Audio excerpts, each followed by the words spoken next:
네, 안녕하세요. 예스맨입니다. 여러분들의 구독과 좋아요로 이 채널이 유지되고 있습니다. 영상 속도는 1.5배를 추천드리는 바이고요. 이번에도 어떠한 소식이 나왔는지 같이 한번 내용을 보도록 하겠습니다. 앨런 재무장관이 자본소득세 인상 검토 중이지만 거래세 부유세는 신중한 입장을 표명을 하고 있다. 그 이유는 투자자들에게 미칠 영향, 즉 지금에 있는 다우와 나스닥에 있는 지수가 더 변동폭이 커지면 상당히 또 곤란해지다 보니까 신중하다, 뭐 이렇게 볼 수가 있게 되겠고요. 실업률 추이도 상당히 회복하고 있는 속도이기 때문에 이 점도 좀 보면서 결정을 하겠다라는 이야기를 하기도 했습니다. 그리고 리치먼드 연은 총재가 금리 상승은 문제가 안 된다라는 입장을 내놓기도 했고요. 카플라스 댈러스 연은 총재 또한 경제 회복이 지속되면 국제 수익률 상승은 고무적인 신호라고 발언하기도 했습니다. 그리고 영국 총리가 단기적인 봉쇄 완화 계획을 발표하기도 했고요. 그 다음으로 보게 되면 지금 시장이 상당히 많이 하락을 해서 진짜 거의 멘탈이 터지신 분들도 간혹 있지만 저희는 오랫동안 이 시장을 봐왔던 구독자분들도 계실 거고 코리니 분들도 계실 것입니다. 신규로 들어오셨던 분들. 근데 이런 장일수록 어떻게 대응을 해야 되는지는 제 영상 뒷부분에 대해서 설명을 하도록 하겠고 마저 뉴스를 계속 다뤄보도록 하겠습니다. 보게 되면 뉴욕 멜론 은행이 파이어블록스와 암호화폐 스타 사업을 한다라는 내용과 두나무 FN 가이드와 암호화폐 지수를 공동 개발하겠다. 그리고 미국인 투자자의 25%가 암호화폐 보유 중이다라는 이야기가 나왔고요. 업비트 이더 포함 ERC20 토큰 일시 중단이라고 되어져 있습니다. 그래서 내용을 보니까 이더 네트워크 혼잡이 해소되면 출금 지원을 재개할 예정이라고 덧붙이기도 했고요. 그리고 독일의 노던 데이터가 미국의 IPO를 통한 이중 상장 계획을 갖고 있다라고 합니다. 아무래도 자금을 더욱더 유동성을 조금 더 가져가기 위해서 최대한 좀 많이 땡기려고 하는 것 같아요. 그리고 그레스케일의 신탁 보유 자산이 25 비트코인은 증가를 했다. 이 어려운 장에서도 계속 물량은 들어오고 있다. 그렇지만 과거 대비보다는 좀 많이 적게 들어오고 있는 건 사실이죠. 그렇기 때문에 시장에 영향을 줄 만큼은 안 된다. 일본의 대기업이 태국에서 합법적인 암호화폐 거래소를 출시를 했는데 그게 GMO 그룹에서 나왔던 부분이고 거래소 이름은 Z.com EX를 출시를 했다고 합니다. GMO 그룹은 미국에서 최초로 일본 엔화 패깅 스테이블 코인을 발행했던 부분이 있고요. 중국의 SNS 비트코인 폭락 인기 검색어 4위까지 올라왔다고 합니다. 어디서? 웨이버에서 올라왔다고 하고요. 그리고 한국의 3월 CBDC 외부 컨설팅을 완료했고 하반기에 실증 테스트를 진행하기로 했습니다. 그 다음으로 기술적 분석으로 비트코인은 적극 매도 의견이 우세한다고 하는데요. 여기에서도 주요 지표 20개 지표를 기준으로 해서 그런 근거치가 나왔다고 합니다. 그래서 그 점을 참고하셨으면 좋겠고요. 나스닥이 선물의 2% 하락으로 인해서 아무래도 또 커플링이 돼서 급락이 더욱더 가중이 되는 거 아니겠냐라는 측면이 되겠고요. 또 연달아서 테슬라도 약간 쉬어가기도 했습니다. 굳이 제가 테슬라 차트는 준비하지 않았지만 그래도 시간 관계상 그 점은 말로 설명을 하고 넘어가도록 하겠고요. 그리고 넘어가고 큰 폭 조정받는 비트코인 애널리스트 앞으로 더 크게 하락할 수 있는 가능성이 존재한다라고 했습니다. 분석에 따르면 역사적으로 3월은 비트코인 가격이 강세를 보이기가 어렵다. 17, 18, 20년도 때 조정을 받았고 16, 19년도 약간의 가격 조정을 받았기 때문이다. 지금 같은 추세라면 아무래도 좀 많이 떨어질 수 있는데 이분의 주장입니다. 37,000대까지는 열려져 있지 않겠냐라는 의견이 나왔고요. 아무래도 이 시점을 또 받쳐준다라고 하면 어느 정도 다시 올라갈 수 있는 가능성도 있다라는 의견도 내놓기도 했습니다. 그리고 램에 대한 가격 추이를 보게 되면은 3월 12일, 3월 15일 날 스냅샷이 있으니 이 점도 참고하셨으면 좋겠고요.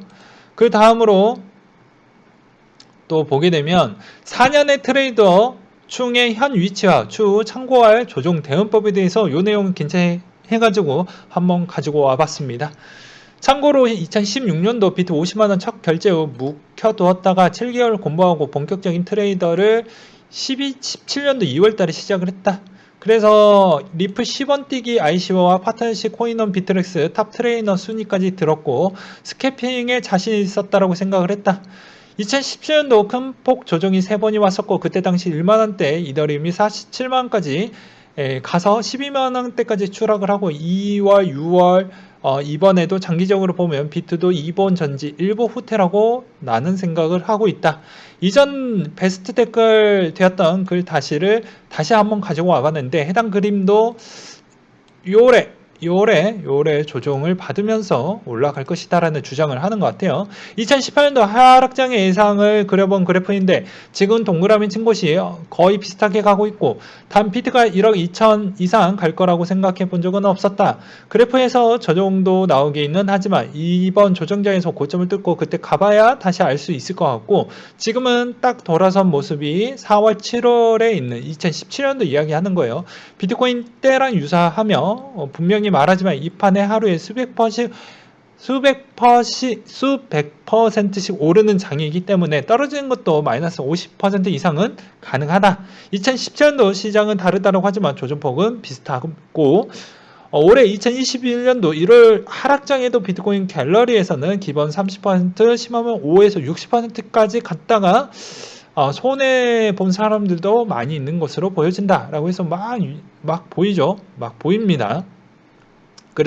그래서 간단히 정리를 해보자면 비트코인 어마어마한 수익 본 사람들이 생길 것이고 이 사실이 조금씩 퍼지기 시작하면 관심을 보이게 되고 그리고 초기 진입자들도 들어가서 수익을 보기 시작이 되며 뉴스 커뮤니티에서 열풍이라고 이야기를 하고 반시판이하는 사람들도 너나너나 들어가게 된다. 영원한 상승 얻기에 조금씩 하락하며 조정이 시작이 되며 기존 투자자들은 이미 털고 나왔고 신규 진입자들만 손실이 나오는 경우일 것 같다. 일봉으로 보면 알겠지만 음봉은 보통 하루 이틀 만에 끝난 적은 없었고 이 정도 가파른 하락세에서는 알트 회복세는 더 늦어지기 부분이 있다. 그래서 항상 조심조심하게 가져가야 된다. 그래서 이분이 그만큼 또 주는 메시지는 장기적으로는 괜찮은데 잠깐 쉬어가는 부분이 있을 거고 어떻게 보면 비트와 이더를 제외한 나머지 알트코인들은 뭐 저번에도 이야기를 했지만 스테이킹이나 디파이나 그 다음에 대체 불가형 RFT나 이런 NFT나 이런 쪽에서 어느 정도 특별한 성과가 나오지 않았던 코인들이나 또는 스테이킹 쪽에서 무슨 특별한 부분에 대해서 뭔가를 보여주지 못했던 코인들은 오히려 이번 하락에서 반등이 빨리 나오기에는 좀 어려운 부분이 있습니다. 그래서 순번을 보게 되면은 제가 추가해서 설명을 드리면 지금 시점에 비트가 비싸다라고 생각하실 수도 있지만 역발상을 좀 해보세요. ETF가 되면 5배, 7배까지는 아직도 열려져 있습니다. 그렇다라고 하면 지금의 비트를 챙겨가는 전략 그리고 최소 못해도 이더를 챙겨보는 전략 그래서 시장이 어느 정도 안정세를 돌아설고 비트 이더가 조금 더 올라갈 때쯤에 다시 이 자금을 빼서 알트에다 넣는 그런 형태로 가는 게 좀 바람직할 것 같다. 그래서 지금의 내 알트를 넣는 것보다 지금은 비트와 이더 부분에 집중을 좀 해서 수익이나 이런 측면을 좀 가져가 본 뒤에 시장의 안정권 뒤부터 그 자금을 빼서 어떻게 보면은 회전을 시켜서 그 평단을 좀 낮추는 전략으로 가는 게 나을 것 같다라고 저는 설명을 좀 붙이고 싶었고요. 그 다음에 이더리움 수수료 절감의 개선안이 7월 출시 가능성이 있다. 지금도 이더가 해시율이 사상 최대치인데 더 높아질 수 있는 가능성이 높아지겠죠. 왜냐? 수수료가 더 괜찮아지면 당연히 그만큼에 대한 수수료에 대한 트랜잭션 수가 오히려 저감이 되면서 그 영향으로 인해서 더 많이 디파이나 이런 NFT나 이런 쪽으로 더 많이 쏠릴 수 있는 현상이 있을 것 같습니다. 물론 그게 잘 되었다라는 전제조건 하이겠죠. 그리고 EIP 1559가 7월달이라고 하니까 이 점을 좀 유심하게 볼 필요성이 있겠고요. 트위터에 대해서도 그런 내용이고 업그레이드 명은 런던 업그레이드라고 되어져 있습니다. 그렇기 때문에 이 점을 참고하셨으면 좋겠고, 이게 상황에 따라서는 2021년도 후반까지 이어질 수도 있다라고 이야기를 하니 이 점을 참고하셨으면 좋겠습니다. 또한 수수료 소각에 따라 이더리움 상승에 대한 가능성도 있다라고 하니까 이 점도 참고하셨으면 좋겠고요. 그리고 쭉쭉쭉 보게 되면 이번에 SEC 후보 게리 겐슬러가 3월 2일 청문회 준비를 한다고 합니다. 이때도 비트코인에 대한 언급에 대해서 이 사람에 대한 답변이 나올 것 같은데요. 아마 다음 주 때까지는 이럴 것 같습니다. 예, 그래서 이번 주에 저의 생각은 오늘자, 그러니까 녹화 기준 시점으로 보게 되면 24일 기준으로 아마 매수를 할 것 같고요. 뭐 따라 하시지 않으셨으면 좋겠습니다. 저는 뭐가 됐든 간에 뭐 이번 주에 한번 담는다고 했으니까 이번 주에 약속한 대로 담을 거고요. 다음 주에 게리 겐슬러에 대한 청문회 시점 기준에 비슷한 시점에 맞춰 가지고 한 번 더 매수를 생각을 하고 있습니다. 그래서 두 번을 비트나 이더 기준으로 일단은 하고, 그 다음에 어느 정도 안정세를 다시 이렇게 이런 안정세가 끝나다가 다시 올라가는 패턴이 나오면 그때 그걸 빼서 알트로 넣는 그런 전략으로 갈 거예요. 그래서 저번에도 똑같듯이 저는 중대형 쪽에 거의 승부를 던질 계획을 갖고 있습니다. 그리고 여러분들은 저번에도 설명드렸다시피 비트코인이 평균 5% 위아래로 움직이고 알트는 평균 15% 위아래인데, 이게 15%까지 떨어지니까 보면 30%까지 열려져 버렸어요. 보면. 그래서 평균치가 그러하고 보게 되면 30%가 넘어가죠. 평균적으로. 그러니까는 5에 15. 근데 여기서 내가 여기서 물을 타야 되겠다라는 그런 야수 심장을 갖고 계신 분은 한 번 더 떨어지면 15%가 더 이상 떨어질 거라고 생각을 하고 넣으셔야 됩니다. 이거가 하락을 한다라고 해도 어차피 내려갈 수 있는 폭은 한계가 있다라는 것이죠. 그래서 지금의 시점은 오히려 이런 패턴, 이런 전략이 더 나을 거다라고 설명을 드리고 싶고요. 예.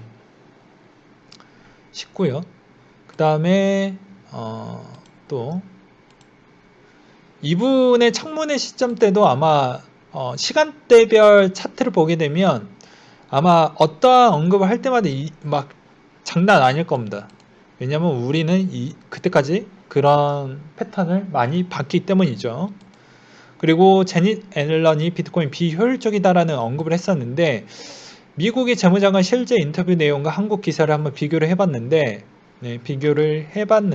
결론적으로는 한국 기사인데 비트코인 불법적인 금융행위라고 얘기하고 있지만, 앞서 앨런의 말로는 비트코인이 아닌 디지털달러의 얘기를 하는 내용이었다. 이 부분을 다르게 적어 혼돈을 주었다라고 생각을 한다. 앨런은 비트코인에 대한 거래 방식이 비효율적이라고 얘기했을 뿐인데 조금 과장돼서 부정적으로 부풀려서 나간 것 같다. 그리고 최근에 보게 되면 앨런 머스크의 트위터에서도 그런 이야기를 했죠. 비트코인 너무 비싼 거 아니냐라고 해서 거기서 뉴스에서도 나왔을 때 거기만 필터를 딱 하고 나가더라고요. 그러니까 사람들이 뉴스가 되게 웃긴 거예요. 어떻게 보면.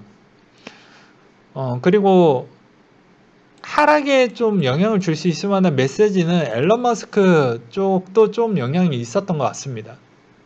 왜 그러냐면 앨런 머스크 쪽에서 약간의 혼돈에 대한 메시지를 남겼던 측면이 오히려 그게 스타트로 시작을 해서 어떻게 해서는 꾸겨 내서 숏을 만들려고 좀 했던 것 같아요. 그런 느낌이 좀 들기도 했습니다. 저의 그냥 개인적인 생각이고요. 그리고 어려운 시기를 견디고 있을 때 동료 여러분들께 라고 해가지고 뭐 나왔던 내용인데, 요거를 보시면 아마 대충 알 것입니다. 알 거예요. 과거에도 하락장이 마음 편한 적은 없었지만 매번 겪는 지금의 하락장이 제일 힘들고 고통스러운 시간인 것이라고 나는 생각을 한다. 이러한 편입장에서도 대비하지 못하고 힘들어하고 있는 동명상련 동지들에게 시간이 지나면 이 또한 지나갈 시간이라고 말할 수 있기를 희망하면서 모두가 패닉세를 하는 동안 누군가 조용히 매집하고 있음을 나는 알려준다. 그렇기 때문에 이번엔 고래가 아니라 기간일 것 같다 라고 보시면 알 수 있는 측면이 될 것 같고요. 그리고 박연선 서울 후보죠. 후보가 이제 디지털 화폐 KS 코인으로 이번 경제적 지원을 한번 도입을 해보겠다 라고 했는데, 여기에 또 빠지지 않는 게 세금 납부에 활용하겠다.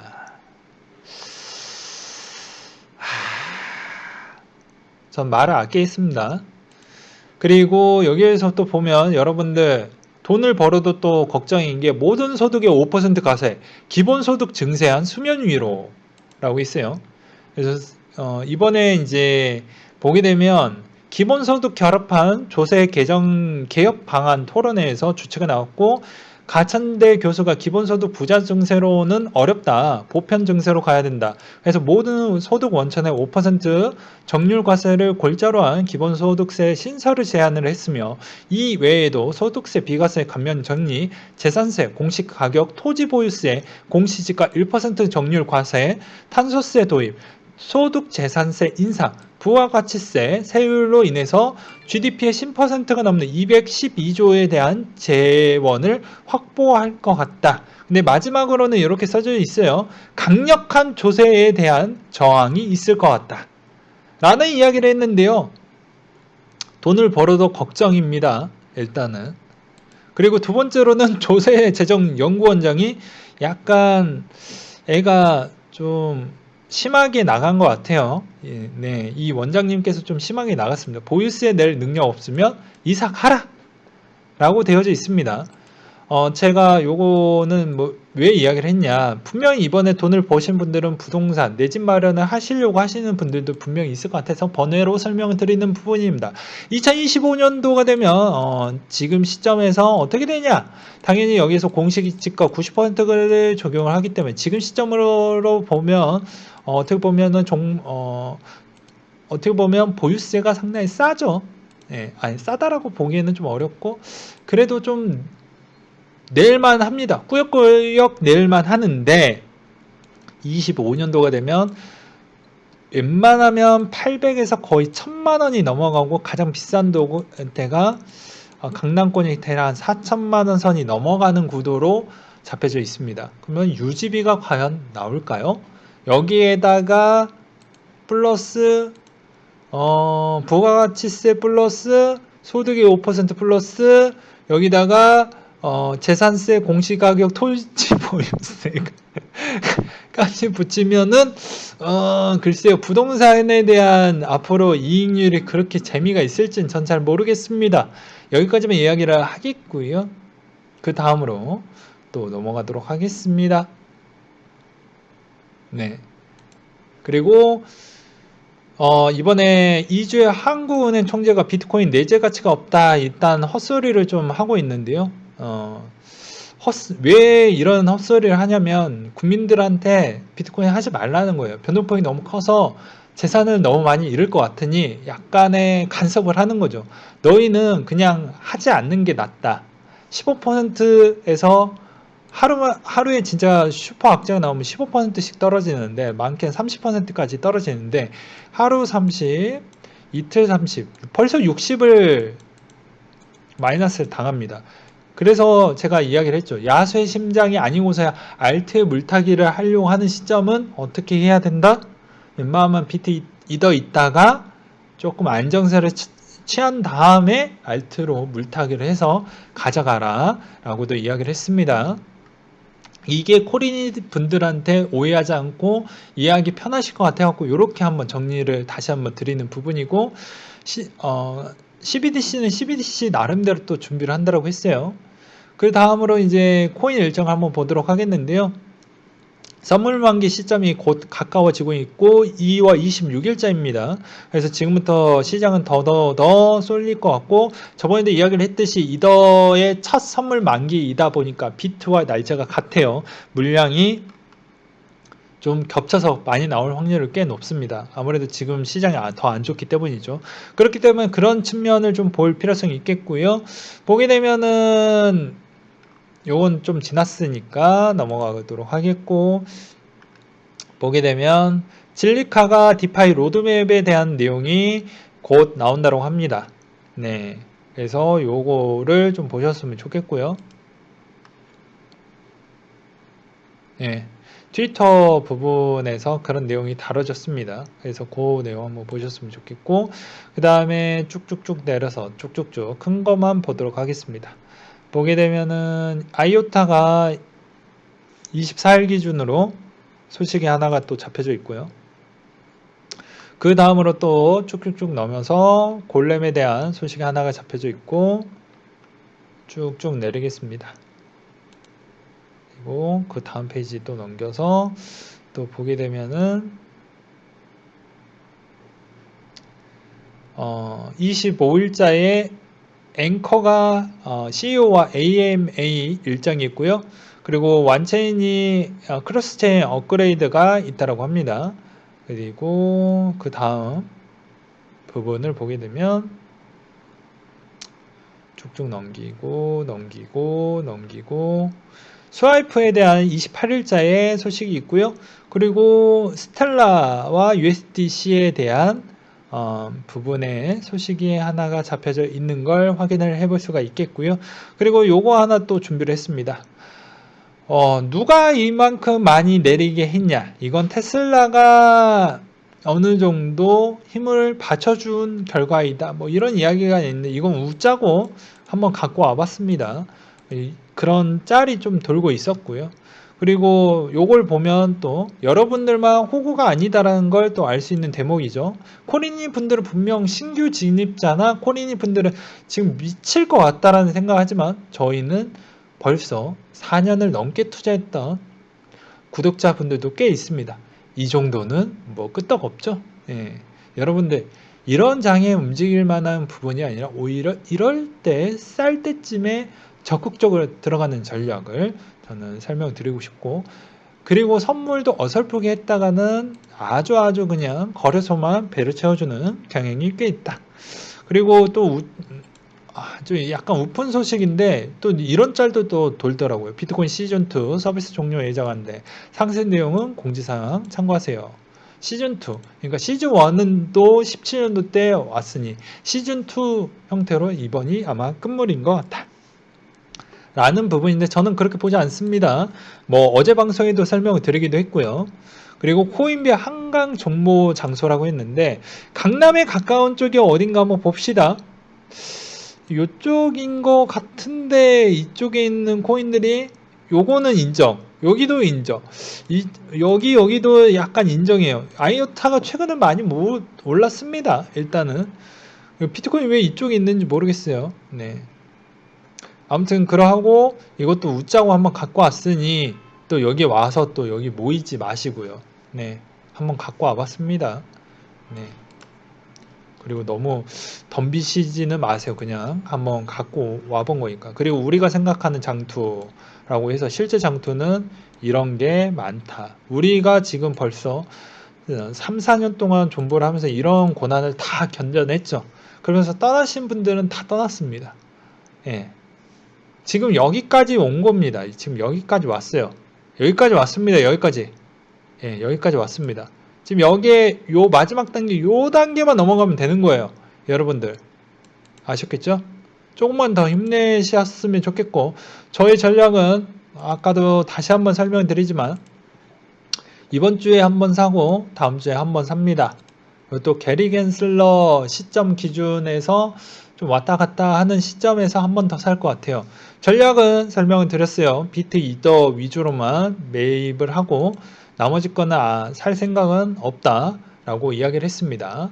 이게 지금 비싸다고 생각하는 코리니 분들도 있는데 아까도 이야기를 했지만 미국의 ETF가 아직 오픈이 안 됐다라는 부분, ETF가 되면은 충분히 7배, 8배까지 열려져 있다라고 이야기를 했어요. 그런 관점으로 좀 보시고 제발 그렇게 보지 않으셨으면 좋겠고요. 그리고 한편으로는 리플이 진짜 너무 싸다라고 생각해서 이렇게 사시는 분들도 있어요. 보면 발행도를 한번 맞춰보면 또 달라지는 얘기입니다. 다 똑같이 2100만 개로 맞춰놓고 가격을 한번 때려볼까요? 한번 달라진다라는 거예요. 그러니까 너무 이 발행량 대비를 보지 않고 시총 대비를 고려하지 않고 순수 이 가격 추이만 보고 비싸다 싸다 이렇게 보지 말라고 저는 설명을 꼭 드리고 싶고요. 이런 장이 있어야 그 다음에 또 많이 올라갈 수 있다라는 점을 꼭 기억을 해 두셨으면 좋겠습니다. 이 정도는 여러분들도 충분히 견뎌내실 거라고 믿고 저는 그 다음 영상 또 만드는데 최선을 다하도록 하겠습니다.